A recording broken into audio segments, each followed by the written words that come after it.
Les Gabonais sont appelés à voter samedi prochain dans le cadre des élections législatives et locales. Premier scrutin national depuis l'élection présidentielle de 2016, marqué par des violences et contestations. Au Cameroun, à quelques jours de l'élection présidentielle de dimanche prochain, pour laquelle le président sortant Paul Biya est candidat, les jeunes espèrent voir un changement s'opérer dans le pays. Et puis au Burkina Faso, au moins 6 soldats burkinabés ont encore été tués ce jeudi dans l'explosion d'un engin artisanal dans l'est du pays. Ces nouvelles tueries interviennent au lendemain d'une attaque qui avait fait un mort. Voilà pour les titres. Bonsoir à tous. Au Gabon, quelques 680 000 électeurs sont appelés à voter samedi prochain dans le cadre des législatives et locales. Il s'agit du premier scrutin national depuis l'élection présidentielle de 2016, une élection qui avait été marquée par des violences et des contestations. Mais à 48 heures du vote, on ne sent toujours pas la fièvre de la campagne à Libreville. Reportage. Les Gabonais sont appelés à élire samedi leurs députés et élus locaux lors des élections législatives et locales, les tout premiers scrutins nationaux depuis la présidentielle de 2016 marqués par des violences et des contestations. Dans les rues de Libreville, aucune effervescence pour la campagne, seules quelques affiches rappellent que des législatives auront lieu pour renouveler l'Assemblée de 143 députés. 2 ans après la présidentielle de 2016, les divisions politiques se sont creusées et les Gabonais se sentent toujours désabusés. En août 2016, la réélection contestée d'Ali Bongo face à Jean Ping avait entraîné des manifestations suivies de violences meurtrières. Les élections législatives et locales de samedi, pas 3 fois repoussées depuis 2016, devraient se dérouler sans violence majeure. Mais le grand enjeu reste le taux de participation. Après s'être rassemblée en grande partie sous la bannière de Jean Ping en 2016, l'opposition gabonaise est aujourd'hui fracturée, laissant prévoir une victoire du PDG, le parti au pouvoir.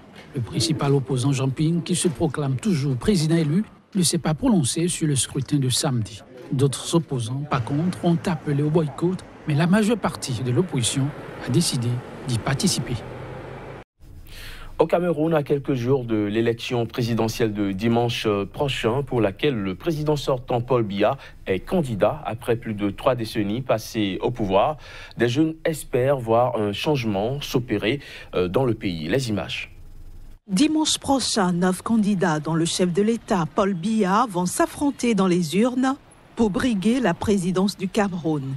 Cette élection intervient dans un contexte sécuritaire tendu avec les attaques persistantes de djihadistes de Boko Haram dans le nord du pays et le conflit armé dans les régions anglophones.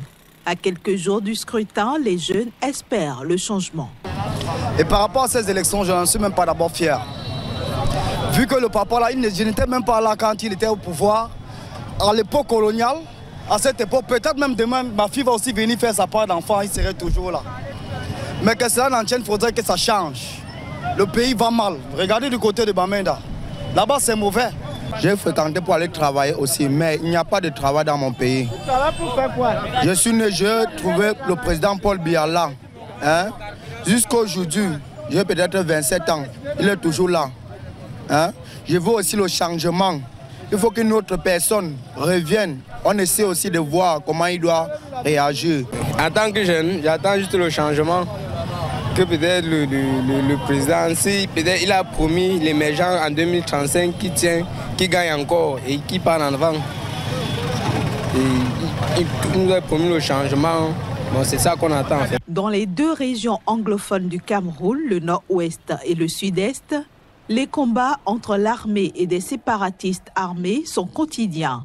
Ces derniers revendiquent l'indépendance du Cameroun anglophone vis-à-vis de Yaoundé et ont menacé de s'en prendre à toute personne qui voterait dimanche au scrutin présidentiel à un tour. Restons au Cameroun où la salle Tokotor de la commune urbaine de Douala a servi de cadre à l'ouverture d'un atelier de formation des formateurs. Ces derniers sont chargés d'accomplir l'une des phases opérationnelles majeures pour la tenue du scrutin présidentiel du 7 octobre prochain. Des précisions à travers ce reportage de Narcisse Oum. La salle Tokoto de la communauté urbaine de Douala a servi de cadre à l'ouverture d'un atelier de formation des formateurs devant accomplir l'une des phases opérationnelles majeures devant conduire inéluctablement à la tenue du scrutin présidentiel prévu le 7 octobre prochain. À l'issue de cette formation, les agents ainsi formés devront accomplir quelques missions suivantes exposées par le délégué régional de l'ECAM.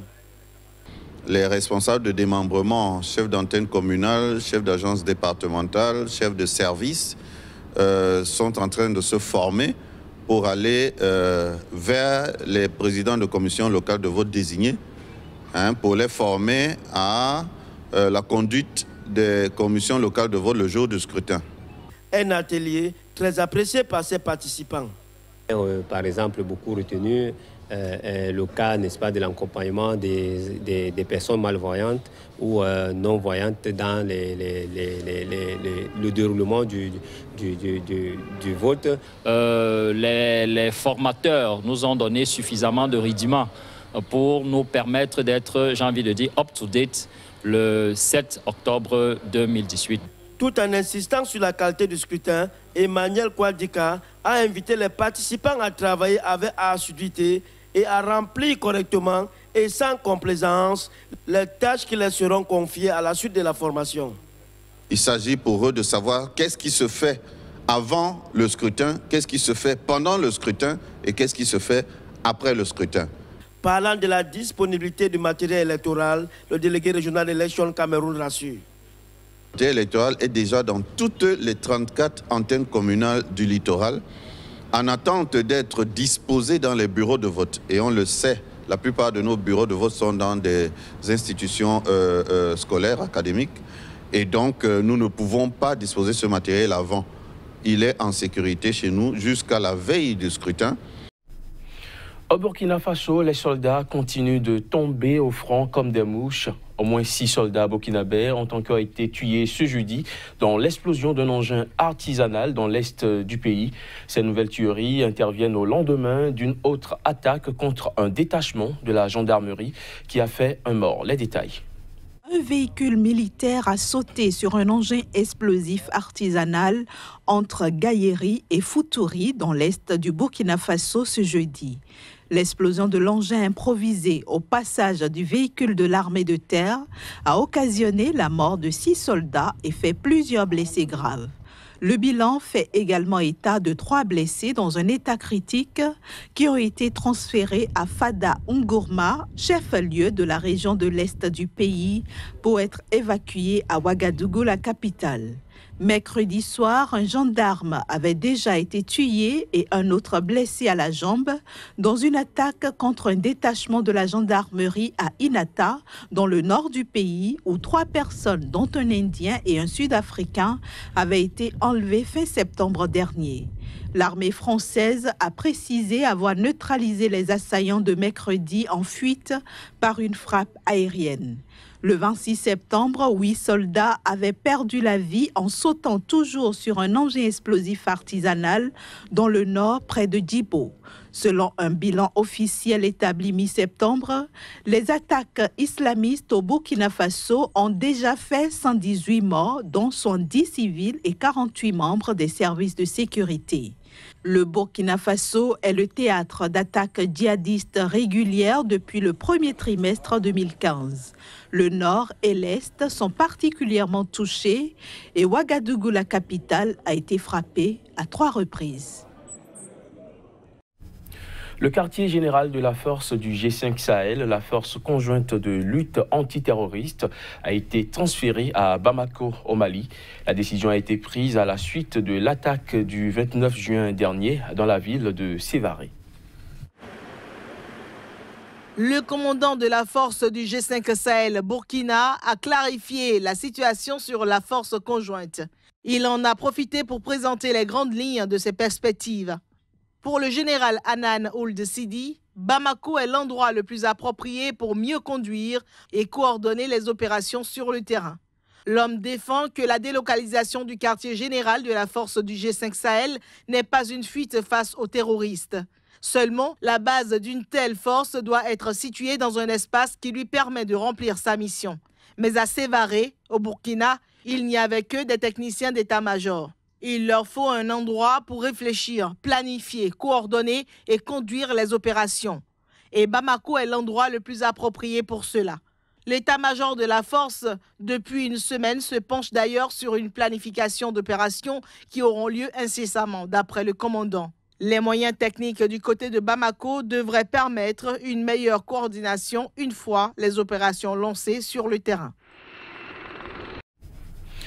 Le Conseil de sécurité de l'ONU a renouvelé mercredi pour 1 an l'autorisation pour les membres de l'ONU d'inspecter au large de la Libye des navires soupçonnés de trafic de migrants entre l'Afrique et l'Europe. Selon des diplomates, cette décision a été prise au terme de négociations difficiles avec les États-Unis. Reportage. Proposée par le Royaume-Uni, l'autorisation pour les membres de l'ONU d'inspecter au large de la Libye des navires soupçonnés de trafic de migrants entre l'Afrique et l'Europe a été approuvée à l'unanimité des 15 membres du Conseil de sécurité. Selon des diplomates, les négociations ont donné lieu à des frictions avec les États-Unis qui ont voulu rendre plus faible le projet de test et lui retirer plusieurs paragraphes détaillés sur les trafics des migrants, jugés trop pessimistes pour les migrations. Au final, le test condamne tous les actes de trafic de migrants et de traite d'êtres humains, ayant le territoire libyen et le large des côtes libyennes comme destination, zone de transit ou point de départ, qui fragilise davantage le processus de stabilisation de la Libye et mettent en péril les vies de centaines de milliers de personnes. Dans un rapport qui a servi de base au renouvellement du droit d'inspecter les navires suspects, le secrétaire général de l'ONU, Antonio Guterres, révèle qu'un nombre trop élevé de migrants, dont des femmes et des enfants, continuent de risquer leur vie pour traverser la Méditerranée en étant la proie de passeurs exploitant leur détresse. Ahmad Ahmad, le président de la Confédération africaine de football, était en visite à Yaoundé au Cameroun. À cette occasion, il a rencontré le président Paul Biya. À la sortie de l'audience, il a indiqué à la presse que le Cameroun organisera bel et bien la Coupe d'Afrique des Nations de football 2019. On l'écoute. Je remercie Samuel Eto'o. C'est grâce à lui qui a organisé cette visite pour enlever toutes les supputations à gauche à droite. La CAF n'a pas de plan B. La CAF n'a jamais réfléchi à un retrait de la CAN au Cameroun. Et c'est au Cameroun de nous dire, ce n'est pas nous qui organisons, c'est le Cameroun qui accueille cette compétition. C'est le Cameroun qui pourra nous dire demain, on est prêt, ah non, donnez-nous le temps, on n'est pas prêt. Ça dépend du Cameroun. Voilà qui vient mettre un terme à cette édition. Mesdames, Messieurs, merci de l'avoir suivi.